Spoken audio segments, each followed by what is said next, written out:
हाँ, तो पाठ 15 में हम लोग क्या पढ़ना है? हमारा पर्यावरण। हमारा पर्यावरण में सबसे पहले हम लोग जानेंगे कि पर्यावरण क्या है ना।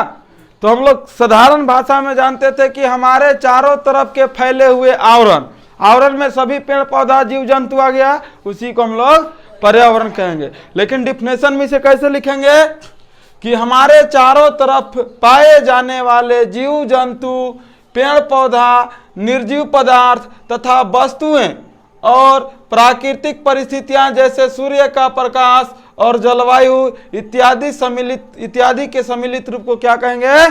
पर्यावरण।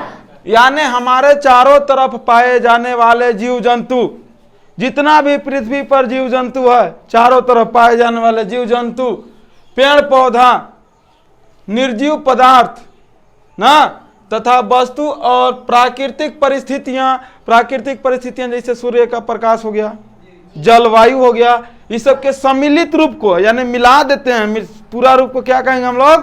पर्यावरण। शॉर्ट में कहना होगा तो कहेंगे हमारे चारों तरफ के फैले हुए आवरण को पर्यावरण कहते हैं। चारों तरफ फैले हुए आवरण का मतलब कि सभी आ गया, पेड़ पौधा, जीव जंतु, जलवायु, सूर्य का प्रकाश सभी आ गया ना। तो हम लोग पर्यावरण समझे। अब समझेंगे पोषी स्तर। पोषी कहने का मतलब कोई भी जीव जीवित रहने के लिए भोजन करता है कि नहीं? करता है। और जब वो भोजन करता है तो जीवित रहता है। भोजन से ऊर्जा प्राप्त होता है, ऊर्जा हम क्या करते हैं? काम में लगाते हैं। यानी जीव जो है कि एक तरह से संघर्ष करता है। समझ में आया? तो कहा यहाँ पोषी स्तर, आहार श्रृंखला के विभिन्न चरणों को पोषी स्तर कहते हैं। आहार श्रृंखला मतलब खाने वाले वस्तु ना के विभिन्न चरण को पोषी स्तर कहते हैं। चलिए हम उदाहरण से समझाते हैं तुम लोग के।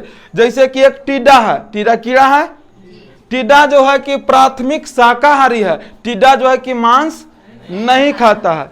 टिड्डा क्या खाता है? पेड़ पौधा खाता है, घास फूस के पत्ता खाता है ना टिड्डा, तो शाकाहारी हो गया। शाकाहारी कौन सा जीव को बोलेंगे? जो जीव मांस का भक्षण यानी मांस को नहीं खाता है, उसे क्या बोलेंगे? शाकाहारी। उसके बाद मेढक क्या हो गया? मेढक द्वितीयक हो गया, ये मांसाहारी हो गया। मेढक मांसाहारी क्यों हो गया? क्योंकि मेढक जो है टिड्डा को खा गया, खाया ना, तो ये टिड्डा मांस जीव था, खा गया तो मांसाहारी हो गया। अब मेढकवा के खा गए बाबू? सांप है, मेढक के सांप को मेढक सांप को खा गया, माने सांप जो है मेढक को खा गया। समझ में आया? यानी सांप का हो गया तृतीयक मांसाहारी हो गया। सांप है ना, सांप को जो है कि मेढक को जो है सांप खा गया, मेढक भी समाप्त हो गया। अब क्या हुआ यहाँ? अब सांपवा के कौन खा गया? बाघ। इस सर्वोच्च मांसाहारी है, कुछ भी खा सकता है। सर्वोच्च कहने का मतलब सब कुछ मांस खा सकता है। बाघ कोई भी जीव जंतु मर के फेंकल वो भी खा सकता है, सांप को भी खा गया। यानी उसके बाद इसका अपघटन हो जाता है, समाप्त हो जाता है। कहने का मतलब यही, खाने पीने की वस्तु जो विभिन्न चरण, खाने पीने को ऐसा वस्तु जो विभिन्न चरण यानी एक जीव से दूसरे जीव उपयोग कर लेता है, उसी को क्या कहेंगे हम लोग? पोषी स्तर। फिर भंगवाइल का है जैसे कोई नहीं बोला पोषी स्तर। नींद पूरा नहीं हुआ तुम लोग के? तो आराम से बोलो, बुलंद आवाज में बोलो, तब ना समझ में आएगा। हम बोलते जा रहे हैं, तुम लोग आराम से शुक्र शुक्र शुक्र शुक्र कर रहा है, तुझे आगा कहिए समझ में? समझ में आ गया? पोषी स्तर यानी एक जीव दूसरे जीव को खा के खत्म कर देता है। समझ में आया ना? विभिन्न चरण हो गया। अब हम लोग जानेंगे आहार श्रृंखला। आहार श्रृंखला क्या है? जब कोई जीव अपने जीवन के लिए दूसरे जीव को खाकर जीवित रहता है, उसे आहार श्रृंखला कहते हैं। जैसे कोई जीव है, हम लोग मानव है, जीव है, तो दूसरे वस्तु को क्या करते हैं? खा करके हम लोग जीवित रहते हैं। या कोई जीव दूसरे जीव को खा करके जीवित रहा, उसी को हम लोग क्या कहेंगे? आहार श्रृंखला। जैसे घास के हिरण खाया, हिरण के कौन खा जाएगा बाबू?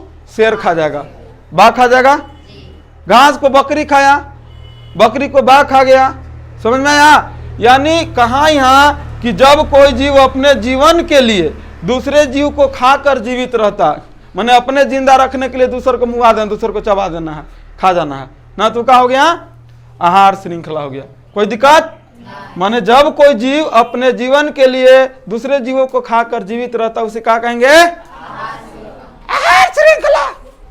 अरे तेजी से बोलो ना जी, आवाज नहीं है, खत्म हो गया था आवाज।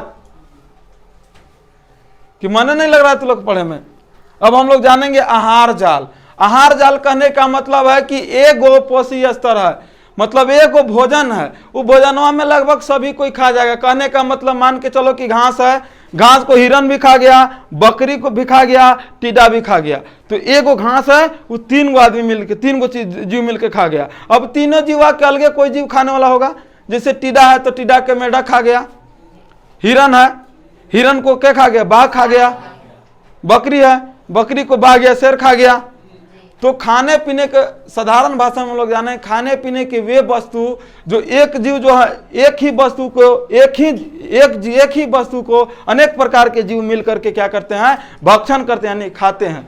तो लिखा यहाँ किसी परितंत्र में पाए जाने वाले आहार 2 बार लिखा गया, आहार श्रृंखला के संजाल को आहार जाल कहा जाता है। आहार श्रृंखला मतलब खाए पिए के वैसा वस्तु जो एक ही वस्तु को अनेक प्रकार के जीव खा गए, वही संजाल हो गया, को हम लोग कहेंगे आहार जाल कहेंगे ना।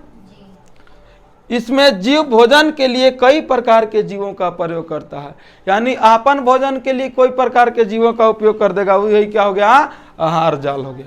समझ में आया ना, कई प्रकार के जीव को खा गया। जैसे घास था, घास को टीड़ा खाया, टीड़ा फिर वही घासिया को क्या खाया, बकरी खाया, हिरन खाया।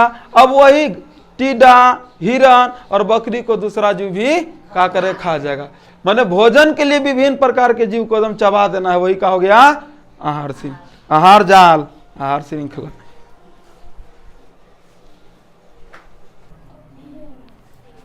चलो अब हम लोग क्या जानेंगे, परितंत्र में अपघटकों की क्या भूमिका है। परितंत्र जैसे कि हमारा चारों तरफ पृथ्वी है, इसमें अपघटक जैसे कि कोई भी जीव जंतु मर जाता है या कोई भी कूड़ा कचरा होता है, हम क्या करते हैं, पृथ्वी के ऊपर फेंक देते हैं। तो फेंकने के बाद वो क्या करता है, दुर्गंध उत्पन्न करता है, महकने लगता है। महकना समझ में आता है ना, तो बोल कहा नहीं रहा है, जी आवाज में तनी बुलंदी में बोलो। तो क्या होता है, अपघटक नहीं रहेगा तो हमारा पृथ्वी जो है कि वातावरण दूषित हो जाएगा, चारों तरफ दुर्गंध ही दुर्गंध नजर आएगा। मान के चलो कोई जीव मर गया, जीव मरता है तो बहुत जो दिमागी आदमी रहता है वही क्या करता है, दफनाता है, नहीं तो इसी फेंक देता है धरती पर। जब हवा चलता है धीरे धीरे, जब जीव जो होता है कि सड़ता है, हवा चलता है तो चारों तरफ क्या होता है, दुर्गंध फैला देता है। तो अपघटक की क्या भूमिका है, इसके बारे में आज हम लोग जानेंगे। तो अपघटक क्या करता है, जीव को खा करके भोजन के रूप में खा करके क्या करता है, समाप्त कर देता है। यानी अपमार्जक पर्यावरण में पदार्थ के चक्रण में महत्वपूर्ण भूमिका निभाते हैं। यदि अपमार्जक अपघटक न हो तो पृथ्वी की सतह पर अपशिष्टों का ढेर लग जाएगा। यदि अपमार्जक, उसी को अपघटक बोलते हैं ना, परीक्षा में कह सकता है कि परितंत्र में अपमार्जक की क्या भूमिका है या परितंत्र में अपघटकों की क्या भूमिका है, तो दोनों का आंसर एक ही होगा। समझ में आया। तो क्या करता, अपमार्जक नहीं रहेगा तो पर्यावरण पर, पृथ्वी पर क्या होगा, अपघटक का ढेर लग जाएगा, कूड़ा कचरा अपशिष्ट पदार्थ का ढेर लग जाएगा और सभी जैव भू रसायन चक्र क्या हो जाएंगे, प्रभावित होने लगेंगे ना, प्रभावित हो जाएगा। साथ ही पर्यावरण के प्रकृति का संतुलन अस्थायी रूप से समाप्त हो जाएगा। प्रकृति जो संतुलन, स्वच्छ वातावरण है, समाप्त हो जाएगा। यानी अपघटक की क्या भूमिका है, कोई भी जीव मर गया हो, कोई भी सड़ा गला वस्तु हो, उसको क्या करता है, धीरे धीरे समाप्त कर देता है। समझ में आ गया। अब चलते हैं आगे। हमारी गतिविधियां पर्यावरण को किस प्रकार प्रभावित करते हैं। अगला क्वेश्चन का, हमारी गतिविधियां पर्यावरण को किस प्रकार प्रभावित करता है। वातावरण है, वातावरण में जैसे कि हम लोग क्या करते हैं, खुद पर्यावरण को विनाश करते हैं। विनाश कैसे करते हैं, जैसे कि मान के चलो कि हम लोग पेड़ पौधा को काट देते हैं, घर बनाने के लिए, घर में फर्नीचर के काम करने के लिए पेड़ पौधा को काट देते हैं। काटने से क्या हुआ, पर्यावरण प्रभावित हो गया। पर्यावरण प्रभावित हुआ तो सबसे पहले पानी नहीं, वर्षा नहीं होगा, समय से वर्षा नहीं होगा तो हमारे पृथ्वी पर अनेक प्रकार के समस्या उत्पन्न होगा। पहला समस्या है कि तुमको पानी पीने के लिए नहीं मिलेगा, जल का लेयर जो है कहाँ चला जाएगा, नीचे चला जाएगा। समझ में आया। यानी तो निम्नलिखित गतिविधियां हम लोग को प्रभावित करती है। सबसे पहला गतिविधि हम यहाँ लिखे हैं, जलवायु और मौसम में परिवर्तन। पहला काम है, यदि पर्यावरण प्रभावित होगा तो समय से वर्षा भी नहीं होगा और मौसम भी समय से नहीं आएगा। जैव विविधता का विनाश करके और क्या करेंगे, जैव विविधता का विनाश करेंगे। कोई जीव जंतु है उसको मानव जो होता है अपने स्वार्थ के लिए मार देता है, अवघटित कर देता है, काट देता है। जो जंगलों में पेड़ पौधों का विनाश करके जंगल में पेड़ पौधा भी काट दिया, जिससे क्या हुआ, वर्षा भी समय से नहीं होगा, हमें स्वच्छ हवा भी नहीं मिलेगा।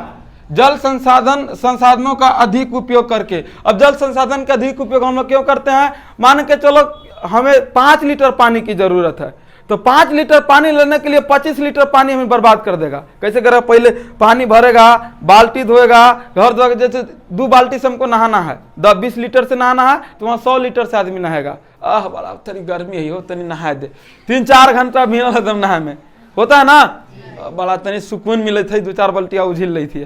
तो क्या हुआ, पानी अधिक बर्बाद होगा। अपना स्वार्थ के लिए क्या कर रहे हैं, पानी को बर्बाद कर दे रहे हैं। आने वाला समय में देखना ना कि पानी के लिए आदमी तरसेगा। एतेसा के बोतल में मिल रहा है ना 25 रुपया में, कहाँ पी रहे हैं, मिनरल वाटर पी रहे हैं, बात रे बात पी रहा है ना खरीद के। आने वाला समय 500 रुपये लीटर मिलना शुरू हो जाएगा पानी, क्योंकि मानव जो है कि जल को अधिक आवश्यकता से अधिक बर्बाद कर रहा है ना, तो वही कारण है। अब हम लोग जानेंगे ओजोन क्या है, या किसी परितंत्र को किस प्रकार प्रभावित करता है। ये तीनों क्वेश्चन जो है परीक्षा के लिए इंपॉर्टेंट है। यानी ओजोन क्या है, किसी परितंत्र को किस प्रकार प्रभावित करता है। तो ओजोन बाबू एक प्रकार के ऑक्सीजन के रूप होता है, जो हमारे पृथ्वी तल से, माने पृथ्वी के तल से 25 से 30 किलोमीटर ऊंचाई पर प्रचुर मात्रा में पाया जाता है। ऑक्सीजन के सूत्र क्या होता है, O2 होता है, इसका सूत्र एक बार वो जुड़ जाता है यानी O3 हो जाता है। ओजोन के सूत्र का होता है O3। यहां लिखे, ओजोन एक प्रकार के ऑक्सीजन का रूप है जो हमारे पृथ्वी तल से लगभग 25 से 30 किलोमीटर ऊंचाई पर प्रचुर मात्रा में पाया जाता है। इसका सूत्र O3 होता है। इसका सूत्र अब देखो ये पर्यावरण पर क्या प्रभाव पहुंचाता है बाबू। ओजोन का काम क्या है पहले ध्यान समझो। हम तो बताए कि ओजोन एक प्रकार के ऑक्सीजन का रूप है। तो ओजोन क्या करता है, सूर्य के आने वाले पराबैंगनी किरणों को अवशोषित कर लेता है, सोख लेता है ना। सूर्य के आने वाली पराबैंगनी किरणों को अवशोषित कर लेता है, हमारे पृथ्वी पर आके अनेक प्रकार के हानिकारक प्रभाव पहुंचाता है। सबसे पहला प्रभाव है कि मानव त्वचा पर कैंसर, मानव त्वचा पर कैंसर हो जाता है। उसके बाद जो आंखों में मोतियाबिंद आंख की बीमारी है, जो व्यक्ति का आंख जो होता है कि दूधिया रंग का हो जाता है और दिखाई साफ साफ नहीं देता। इसका इलाज है, पाठ 11 में हम लोग पढ़ाए थे, मानव नेत्र एवं रंग बिरंगा संसार में मोतियाबिंद के बारे में बताए थे। और उसके बाद क्या, पौधों की पत्तियां में क्षतिग्रस्त कर देती है। पौधों की पत्तियां क्षतिग्रस्त यानी पौधा के पत्ता जो होता है पीला हो करके धीरे धीरे गिरने लगता है, समाप्त होने लगता है, झड़ जाता है ना। तो ये सब इंपॉर्टेंट, ये तीनों क्वेश्चन इंपॉर्टेंट है।